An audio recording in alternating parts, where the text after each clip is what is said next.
मी या भिंतीवर फक्त रंगच नाही लावला तर त्यावर झाडं, फुलं, पक्षी, मोर काढले. आता ही भिंत मला फक्त स्वच्छ वाटत नाही तर जिवंत भासते. हे खरं तर प्रत्येकाच्या वाट्याला येणारं वास्तव आहे. आपल्या आयुष्यातही असे डाग पडतात, कधी मनावर, कधी नात्यांवर, तर कधी स्वप्नांवर.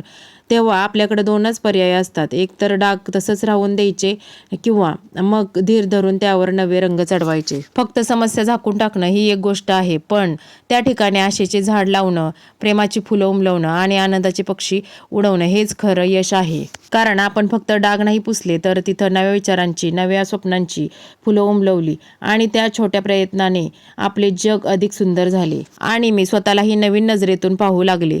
कारण भिंतीवरचे रंग जसे बदलले तसे माझ्या मनातही नवीन उमेद जागी झाली. खरं सांगायचं तर हे रंग फक्त भिंतीवर नाही तर आयुष्यावरही चढले.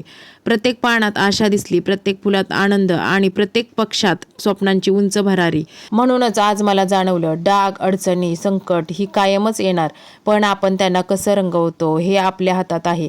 थोडासा धीर, थोडीशी कल्पकता आणि सकारात्मकता असेल तर काळोखातही इंद्रधनुष्य उमटू शकतं. मग भिंत असो वा मन, दोन्हीकडे रंग भरायची जबाबदारी आपलीच असते. भिंतीवर रंग चढवल्यावरती उजळून जाते आणि मनावर सकारात्मकतेचे रंग भरले की संपूर्ण आयुष्य उजळून दिसतं.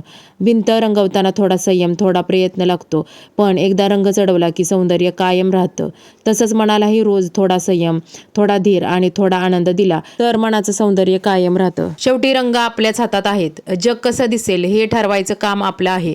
आणि जेव्हा आपण ठरवून आशेचे, प्रेमाचे, स्वप्नाचे रंग निवडतो तेव्हा आपलं आयुष्य खरंच एक सुंदर चित्र बनतं. व्हिडिओ आवडल्यास लाईक करा, शेअर करा, चॅनलवर नवीन असल्यास सबस्क्राईब करायला विसरू नका. तर चला पुन्हा भेटूया नवीन व्हिडिओत नवीन आयडिया घेऊन. तोपर्यंत हसत राहा, नवीन काहीतरी करत राहा. चला.